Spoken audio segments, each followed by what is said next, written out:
Hello, hello. I welcome you all once again to my channel Explore Education. I am Dr. Rashmi Singh, Assistant Professor, Department of Education, SS Khanna Girls Degree College, University of Allahabad. And this time, I am going to discuss with you a series of lectures under qualitative research methodology. हालांकि मैंने आपसे relaunching of the channel की बात की है और आपसे कहा है कि अब मैं फोकस्ड रहूंगी ज़्यादा वीडियोस बनाने में, लेकिन इसके बावजूद अभी एमए सेकेंड सेमेस्टर में क्वांटिटेटिव रिसर्च मेथड्स में बहुत सारे टॉपिक्स बचे हैं और उनके मैं रेडी हूँ उनको रिकॉर्ड करने के लिए। तो वो पोर्शन में कंप्लीट करूंगी पहले, तब मैं वापस आऊंगी इस पर। लेकिन क्वालिटेटिव में भी कुछ मैटर बचा था, तो इसको समअप कर लूँ, क्वांटिटेटिव को समअप कर लूँ, फिर मैं बिल्कुल से जो मैंने बात की है आपसे कि PhD, MEd, dissertation, thesis writing, guidance, UGC NET, और उस पर तब फोकस करूंगी। पर पहले बचा हुआ काम समाप्त करना जरूरी है। तो डिस्कोर्स एनालिसिस देखिए, जब क्वालिटेटिव एनालिसिस होती है तो उसके चार तरीके आपके कोर्स में है, इस बार आपके सिलेबस में है। Discourse analysis, thematic analysis, content analysis. हालांकि कंटेंट एनालिसिस पर पहले भी एक बार बात हुई है, लेकिन निश्चित रूप से ये वीडियो अलग एंगल से कवर होगा। और फिर मेटा एनालिसिस, और देन सबका कंपैरिजन कि डिस्कोर्स, थीमेटिक, कंटेंट और मेटा आपस में कैसे एक दूसरे से सिमिलर है और कैसे डिससिमिलर है। तो डिस्कोर्स एनालिसिस से शुरू करते हैं। क्या है discourse analysis? What is discourse analysis? Understanding language as a social, cultural and political practice. देखिए, क्वालिटेटिव में सब कुछ डिपेंडेंट किस पे? भाषा पे। हम क्या बोल रहे हैं, क्या सुन रहे हैं, कैसे रिकॉर्ड किया जा रहा है, उसका क्या अर्थ निकाला जा रहा है। लैंग्वेज बहुत इंपॉर्टेंट क्वालिटेटिव एनालिसिस में। क्वांटिटेटिव में तो लैंग्वेज की जरूरत ही नहीं है, आपको कलम, कागज या लैपटॉप या प्रिंट मीडिया या डिजिटल मोड से आपने आंसर्स देने हैं।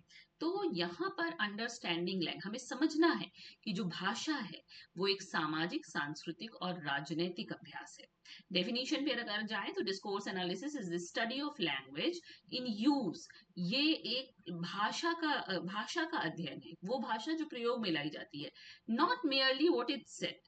सिर्फ हमको ये नहीं देखना है कि क्या कहा गया, हमें ये भी देखना है हाउ इट इज सेड, ये कैसे कहा गया, why it is said in a particular way, क्यों ये इसी तरीके से कहा गया, and what social, cultural and ideological functions that language serves. और हमें ये भी देखना है कि भाषा किन सामाजिक, सांस्कृतिक और मूल्यों मतलब जो आइडियोलॉजी है उसको पूरा करने का काम करती है।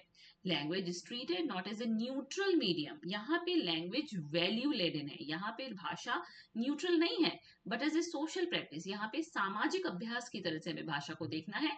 That constructs, maintains and challenges, जो बनाती है, बना के रखती है और चुनौती भी देती है। किसको? जो सत्ता में है उसको, जो आइडेंटिटी है उसको, और जो अर्थ है उसको। तो अगर इसकी टाइमोलॉजी पे जाएं तो लैटिन वर्ड इसका डिस्कर्सस है, फ्रेंच डिस्कोर्स है, और analysis of structured purposeful language in social context है। कोर आइडिया इसका क्या है कि language does not simply describe reality. इसका अर्थ है कि भाषा जो है वो सिंपली सिर्फ रियलिटी का डिस्क्रिप्शन नहीं देती है, it actively produces and construct social reality, बल्कि ये उत्पन्न भी करती है और निर्माण भी करती है सामाजिक यथार्थ का। What we say, how we say it and what we leave unsaid are all politically and socially significant. वो कह रहा है कि हम कैसे कहते हैं, हम क्या नहीं कहते हैं, वॉट वी लीव अनसेड, जो कहते कहते हम छोड़ देते हैं, उनके भी अर्थ हैं। वो सभी राजनीतिक और सामाजिक रूप से सार्थक हैं। The three core questions discourse analysis ask, वो कह रहा है कि डिस्कोर्स एनालिसिस में हम तीन मुख्य प्रश्न पूछते हैं। पहला, व्हाट इज बीइंग सेड, क्या कहा गया, and what is being silenced और लेफ्ट अनसेड, और क्या नहीं कहा गया, कब हम चुप रह गए। How is language structured to position speakers and audiences in particular ways. वो कह रहा है लैंग्वेज कैसे पोजीशन पे जो है और जो ऑडियंस है उसको अलग अलग तरीके से या पर्टिकुलर तरीके से कैसे उसके लिए स्ट्रक्चर की जाती है। And whose interest does this discourse serve. Discourse कर लीजिए बैठ के, जैसे ना आपस में बातचीत कर लीजिए, तो किसके रुचियों को, किसके हितों को ये डिस्कोर्स साध रहा है, and whose does it marginalise, और किसको सीमांत बना रहा है, मतलब किसको ढकेल दे रहा है और किसके लिए हितकारी है। इतना है डिस्कोर्स एनालिसिस, अभी तो शुरुआत हुई है। देन अगर हम इसके की स्कॉलर्स देखें और डेफिनेशंस देखें, इसके इसमें बहुत ज्यादा इसके डिटेल में नहीं जाऊंगी मैं, ये स्लाइड आप अपने से कवर कर लीजिएगा। ये कह रहे हैं जो माइकल फोकॉल्ट मेन है उन्हीं को देख लेते हैं। आर्कियोलॉजी ऑफ नॉलेज इन्होंने लिखी 1972 में, और ये कह रहे हैं कि डिस्कोर्स क्या है, systems of thought composed of ideas, attitudes and practices. वो कह रहा है कि विचारों का क्रम ही तो है, जिसमें आपके विचार हैं, आपकी अभिवृत्तियां हैं, आपके अभ्यास हैं, that systematically construct the subjects and words of which they speak. भाई हम क्या बोल रहे हैं, वही जो हमारे मन में है, जो हमारे विचार हैं, जो हमारे भाव हैं, जो हमारी अभिवृत्तियां हैं, वही निकल कर आती है बाहर। Discourse does not simply describe reality, produces ये हो गया है कि डिस्कोर्स का मतलब सिर्फ ये नहीं कि रियलिटी क्या है, ये रियलिटी को प्रोड्यूस और कंस्ट्रक्ट भी करता है। बाकी आप खुद पढ़ लीजिएगा। Then philosophical and theoretical foundations पे अगर जाएं तो the intellectual pillars on which discourse analysis rests. वो कह रहा है कि कौन से बौद्धिक स्तंभ हैं जिसके ऊपर डिस्कोर्स एनालिसिस आधारित है। तो सोशल कंस्ट्रक्शनिज्म, भाई ये कहता है ना कि रियलिटी गिवन नहीं होती है, रियलिटी बनाई जाती है, it is socially constructed through language. Categories like ability, merit, normal are discursive creations, मतलब बातचीत से ये निकल के आता है कि किसके पास योग्यता है, किसके पास मेरिट है, कौन नॉर्मल है। की थिंकर्स इसके बर्गर एंड ल्यूकमैन है, जिन्होंने कहा कि जो डिस्कोर्स एनालिसिस है उसका थ्योरेटिकल फाउंडेशन सोशल कंस्ट्रक्शनिज्म से आता है। कुछ लोग कहते हैं कि ये पोस्ट स्ट्रक्चरलिज्म से आता है। यहाँ पे मीनिंग क्या है, unstable, context dependent and never fully fix. ये लैंग्वेज के संग है। आप मीनिंग इसका मैं समझूंगी किसी और अर्थ में लूंगी, आप समझेंगे किसी और अर्थ में लेंगे।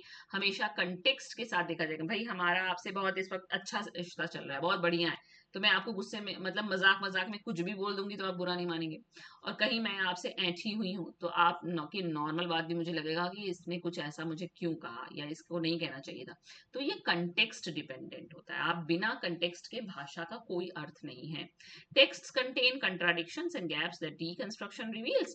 और की थिंकर इसके भी हैं। उसी तरह से फोकाल्ट ने पावर या नॉलेज के लिए कहा भाषा को कि power and knowledge are inseparable, मतलब शक्ति और ज्ञान आपस में अलग अलग नहीं किए जा सकते। मतलब कहने का कि नॉलेज इज ऑलवेज पॉलिटिकल, ज्ञान को हमेशा एक पॉलिटिकल रंग मिलता है।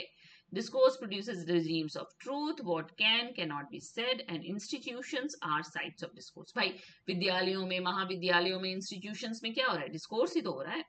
और बख्तिंस का डायलॉगिज्म है। वो कह रहे हैं कि every utterance is shaped by prior utterances and future responses. हम कुछ भी बोल रहे हैं उसके बेसिस में क्या है, उसके उसके वो किस हिसाब से उसका आकार बनाए कि पहले हमारी आपकी क्या बातचीत हुई है और आगे क्या रिस्पॉन्स मिलेगा। Language is inherently dialogic, meaning emerges between speakers. तभी अर्थ निकल के, भाई मैं बोलती रहूं आप कुछ बोलेंगे ही नहीं, उसका कोई अर्थ ही नहीं। जब मैं बोलूं फिर आप बोलें, फिर मैं बोलूं फिर आप बोलें, संवाद होगा तभी भाषा का अर्थ है। और की कंसेप्ट इसके इन्होंने कहा है कि multiple voices in a single text होता है तो उसको हेट्रोग्लॉसिया कहते हैं। ये इसके थ्योरेटिकल फाउंडेशंस हैं। ठीक, अब टाइप्स कितने प्रकार का होता है डिस्कोर्स एनालिसिस। तो डिस्कोर्स एनालिसिस होता है क्रिटिकल, ये होता है फोकाल्डियन, ये होता है कन्वर्सेशन, ये होता है नैरेटिव और मल्टीमोडल। अब ये भी इतना डिटेल आउट करने की जरूरत नहीं है, बस ऐसे जान लीजिए critical discourse analysis explicitly political है। ये कह रहा है how language reproduces social inequality. भाई कहा जाता है ना, कार्ल मार्क्स भी यही कहते हैं, जो सत्ता में है वो चाहता है कि सत्ता उसके पास रहे। वो कब रहेगी, जब सामाजिक असमानता बनी रहे, जब सब लोग सामाजिक रूप से समान हो जाएंगे तो उसकी सत्ता छिन जाएगी, है ना। तो ये कहता है कि लैंग्वेज को social inequality, power and ideology को बना के चलना है। उसी तरह से फोकाल्ट क्या कह रहे हैं, कन्वर्सेशन एनालिसिस क्या कह रही है, micro analysis of naturally occurring talk, यानी कि sorry I am so sorry, micro analysis of naturally occurring talk का मतलब कि जो बातचीत हम नॉर्मली कर रहे हैं उसकी भी माइक्रो एनालिसिस हो सकती है, वो कन्वर्सेशन एनालिसिस है। फिर नैरेटिव डिस्कोर्स एनालिसिस में कह रहा है कि examines how people use story telling to construct identity, make sense of experience and negotiate social position. कि लोग कैसे कहानी सुनाने को इस्तेमाल करके कहानी के थ्रू अपनी आइडेंटिटी का कंस्ट्रक्शन करते हैं। और मल्टी मॉडल डिस्कोर्स एनालिसिस कह रहा है कि वर्बल लैंग्वेज के अलावा अगर image, gesture, layout, colour, sound को भी अगर आप मीनिंग मेकिंग रिसोर्सेज की तरह इस्तेमाल कर रहे हैं तो वो मल्टी मॉडल डिस्कोर्स एनालिसिस है। Then the analytical process in discourse analysis. Discourse analysis में एनालिटिकल प्रोसेस क्या है, मतलब विश्लेषण करेंगे कैसे। तो सबसे पहले हम क्या करेंगे, ये कह रहा है कि 7 स्टेप में ये होगा। पहले हमको रिसर्च क्वेश्चन बनाना होगा, what discourses are being examine. हमें ये तय करना होगा कि किस डिस्कोर्स को हम एग्जामिन करने जा रहे हैं, कौन सी सोशल प्रैक्टिस है जिसका आप अध्ययन करेंगे। फिर आप टेक्स्ट या डेटा सेलेक्ट करेंगे, कौन सी पॉलिसी डॉक्यूमेंट को पढ़ना है, कौन सी टेक्स्ट बुक को, मीडिया के टेक्स्ट को, क्लासरूम टॉक को, ऑफिशियल रिपोर्ट को, क्या आपका टेक्स्ट है। फिर सिचुएट इन कंटेक्स्ट, फिर हमको उस टेक्स्ट को कंटेक्स्ट में जाके समझना होगा। कह रहे हैं ना कि भाषा का कंटेक्स्ट के बिना कोई अर्थ नहीं है, तो हमें उसका हिस्टोरिकल, इंस्टीट्यूशनल और सोशल कंटेक्स्ट देखना होगा in which the text was produced, circulated and consumed. फिर हमको उसकी लिंग्विस्टिक एनालिसिस करनी है, एग्जामिन वर्ड चॉइसेस, हमें चुनना होगा कौन से वर्ड का कहाँ क्या स्थान है, क्या अर्थ है, ग्रामेटिकल स्ट्रक्चर क्या है, मेटाफर क्या है, pre suppositions, pronoun use, modality and interjection, मतलब इसका ग्रामर हम पढ़ रहे हैं। लिंग्विस्टिक ना भाषा के लेवल पे उसकी विश्लेषण हो रहा है। फिर उसका डिस्कर्सिव एनालिसिस होगा, जहां हम ब्रॉडर डिस्कोर्स का फॉर्मेशन करेंगे, सब्जेक्ट पोजीशन ऑफर की जाएगी, कौन इंक्लूड किया गया इसमें, किसको निकाला गया, किसकी आवाजों को प्राथमिकता दी गई, ये सब होगा। और क्रिटिकल एनालिसिस में connect linguistic and discursive patterns to relations. हमने लिंग्विस्टिक एनालिसिस भी कर ली, हमने डिस्कर्सिव एनालिसिस भी कर ली, अब दोनों को जोड़िए और तब आपको समझ में आएगा कि पावर आइडियोलॉजी और सोशल इफेक्ट का क्या रिलेशन है और किसके इंटरेस्ट को इस टेक्स्ट ने सर्व किया है। उसके बाद आप इसका इंटरप्रिटेशन कीजिए, रिपोर्टिंग लिखिए कि present findings with detailed textual evidence show how language both reflects and produces the social reality under analysis. यानी कि भाषा रिफ्लेक्शन भी अपना डालती है और प्रोड्यूस भी करती है सोशल रियलिटी को। देन क्रिटिकल डिस्कोर्स एनालिसिस को हम डेप्थ में देख लेते हैं कि फेयर क्लॉ ने ये दिया है, उन्होंने कहा 3 डायमेंशनल मॉडल होता है सीडीए का। पहला क्या है, टेक्स्ट, दूसरा डिस्कर्सिव प्रैक्टिस और तीसरा सोशल प्रैक्टिस। वो कह रहे हैं टेक्स्ट में आप क्या देखेंगे, एक्चुअल लैंग्वेज देख लीजिए, उसकी वोकैब देख लीजिए, ग्रामर देख लीजिए, कोहेजन देख लीजिए, टेक्स्ट सही बना है कि नहीं देख लीजिए, कौन से शब्द चुने गए हैं, कौन से मेटाफर यूज किए गए हैं, किसका क्या नाम कैसे है। डिस्कर्सिव प्रैक्टिस में आप ये देखेंगे how the text is produced, distributed and consumed. किस तरह से ये टेक्स्ट निकल के आया, कैसे इसका वितरण हुआ, किसने इसको पढ़ा, कौन इसका ऑथर है, किसको इसकी आवश्यकता है, किसने इसको पढ़ा है, and how is it used institutionally, और इंस्टीट्यूशन में ये कैसे यूज किया गया। फिर सोशल प्रैक्टिस में हमको ब्रॉडर सोशल कंटेक्स्ट देखना है, ideological formations, power relations, institutional norms that the text both reflects and reproduces। यानी कि इन डिस्कर्सिव से भी ब्रॉडर थीम में हमने उसको सोशल प्रैक्टिस में देखा। अब की एनालिटिकल टूल्स कौन कौन में इसके लगेंगे, lexical choices, which words are selected and what connotations they carry, कौन से शब्दों का चयन आपने किया और उन शब्दों का इस टेक्स्ट में क्या अर्थ है। फिर ट्रांजिटिविटी, कैसे प्रोसेस किया गया है, कैसे ग्रामर इस्तेमाल की गई है, मोडालिटी, सर्टेनिटी क्या है, ऑब्लिगेशन क्या है, परमिशन क्या उस टेक्स्ट से निकल के आ रही है, प्री सपोजिशन, किसको पहले ही मान लिया गया है कि टेकन फॉर ग्रांटेड है उसको, and treated as common sense. फिर इंटरटेक्सचुअलिटी, कैसे इस टेक्स्ट का डिफरेंस या कोट का असर दूसरे टेक्स्ट पे होगा। और नॉमिनलाइजेशन, यानी कि turning processes into nouns to obscure agency. तो ये कुछ क्रिटिकल डिस्कोर्स एनालिसिस के टूल्स हैं कि कैसे की जाएगी। तो स्ट्रेंथ एंड लिमिटेशंस आप देख लीजिए। डिस्कोर्स एनालिसिस मतलब, डिस्कोर्स एनालिसिस का मतलब क्या समझे कि भाषा एक सोशल और कल्चरल प्रैक्टिस के रूप में है यहाँ पे। तो स्ट्रेंथ क्या है, हिडन आइडियोलॉजी आपको पता चल सकती है जो भाषा से सिर्फ समझ में आएगी, पावर स्ट्रक्चर समझ में आएंगे, सोशल इनइक्वालिटी समझ में आएगी कि हाँ लैंग्वेज में ही सोशल इनइक्वालिटी इम्बेडेड है। particularly powerful for analyzing policy documents, curriculum material और institutional text के लिए ये powerful होती है। और आप इससे पॉलिटिकल और हिस्टोरिकल डायमेंशन एजुकेशनल प्रैक्टिस का कैप्चर कर सकते हैं। Goes beyond the surface of what is said to examine how meaning is constructed. इसका मतलब सिर्फ ये नहीं कि क्या कहा गया, इसका मतलब है अर्थ क्या निकल के आ रहा है, क्या नहीं कहा गया, that is also equally important. Then enables analysis of both spoken, अच्छा स्पोकन की भी आप कर सकते हैं, रिटन की भी कर सकते हैं मल्टी मॉडल टेक्स्ट के द्वारा। फिर foregrounds, voices and experiences that dominant discourses, typically silence। और connects micro level language use to macro level social structure. मतलब ये कुछ इसके प्लस पॉइंट है। लिमिटेशंस क्या है? हाईली इंटरप्रेटिव है। मैं इसका क्या अर्थ निकालूंगी, आप हो सकता है उसमें से बिल्कुल भी आप ऐसा अर्थ ना निकालें। फिर requires deep linguistic theoretical and historical knowledge from the researcher. जो रिसर्चर है उसके पास इतना भाषा का थेरेटिकल और हिस्टोरिकल नॉलेज होना चाहिए। टाइम कंज्यूमिंग है। Few text are analysed very deeply rather than many text broadly. कुछ टेक्स्ट को आप एनालिसिस करने में भी बहुत समय ले सकते हैं अगर आप इसको बहुत डीप स्टडी कर रहे हैं। रिस्क ऑफ द रिसर्चर कि हमारा अपना आइडियोलॉजी डेटा पे ओवरलैप ना करे। लिमिटेड स्कोप है। बहुत लार्ज डेटा सेट की डिस्कोर्स एनालिसिस नहीं हो सकती। केवल कोई ऐसी मतलब नॉमिनल पेजेस की, नॉमिनल कंटेंट की, पॉलिसी डॉक्यूमेंट की हो सकती है। Then inter analyst reliability is challenging to establish given the interpretive nature. ठीक है, अलग अलग हो सकता है, मैं कुछ और कहूंगी, कोई और कुछ और कहेगा। Can be perceived as politically motivated raising questions of objectivity. इसको कहा जा सकता है, कहा गया ना कि नॉलेज और पॉलिटिकल सिस्टम कभी एक दूसरे से अलग अलग नहीं होते। Knowledge is always political.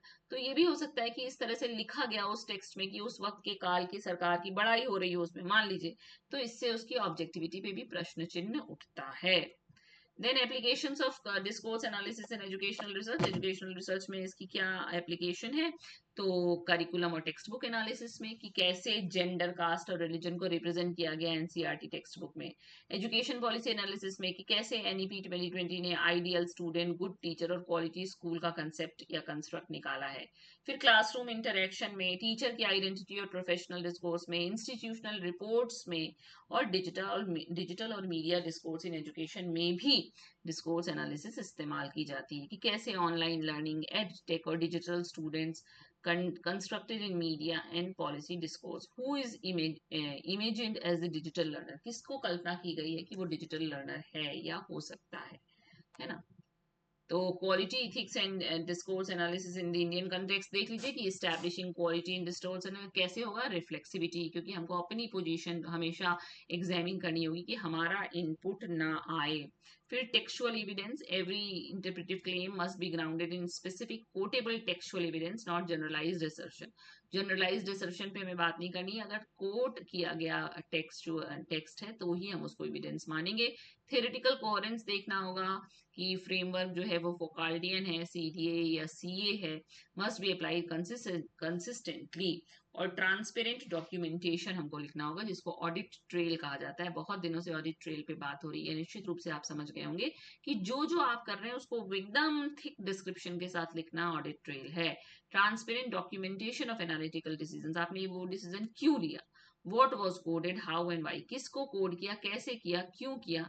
Enables reader evaluation of interpretive choices. और डिस्कोर्स एनालिसिस की अगर इंडियन एजुकेशनल कंटेक्स्ट में बात करें तो analysis of caste based language in school text book and teacher talk, आप इसको अध्ययन कर सकते हैं। Study of how merit, talent and backwardness are discursively constructed in higher education policy. आप देख सकते हैं कि हायर एजुकेशन की पॉलिसी में कैसे इसका कंस्ट्रक्शन किया गया है, मेरिट, टैलेंट और बैकवर्डनेस का। और examination of gender discourse in teacher education curriculum, आप ये देख सकते हैं कि जेंडर डिस्कोर्स उस कोर्स में है कि नहीं। समरी कि ये है क्या? स्टडी ऑफ लैंग्वेज है।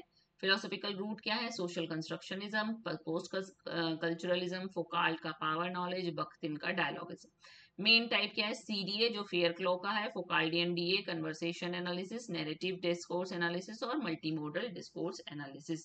की प्रोसेस क्या है? पहले क्वेश्चन बनाइए, फिर टेक्स्ट सेलेक्ट कीजिए, फिर कंटेक्स्ट तय कीजिए, फिर लिंग्विस्टिक एनालिसिस कीजिए, फिर डिस्कर्सिव कीजिए, फिर क्रिटिकल एनालिसिस कीजिए और तब रिपोर्ट राइटिंग करिए। स्ट्रेंथ क्या है? कि इससे हिडन आइडियोलॉजी और पास्ट स्ट्रक्चर पता चल जाते हैं। What text do, not just what they से। केवल वो जो कह रहे हैं वही नहीं, वो जो कर रहे हैं उसका भी अर्थ पता चल जाता है। और की लिमिटेशन क्या है? कि हाईली इंटरप्रेटिव है, बहुत तरीके से इसका इंटरप्रिटेशन हो सकता है। टाइम कंज्यूमिंग बहुत है, डीप थियोरेटिकल नॉलेज चाहिए आपको, और इसका स्कोप भी लिमिटेड है। Okay, then yes it is finished. तो ये जितनी क्वालिटेटिव एनालिसिस की टाइप्स हैं आपके कोर्स में, उसमें पहला discourse analysis I have covered. इसके बाद बात होगी थीमेटिक, फिर कंटेंट, फिर मेटा एंड देन लास्ट में सबका कंपैरेटिव एनालिसिस एक साथ। Okay, so thank you for watching.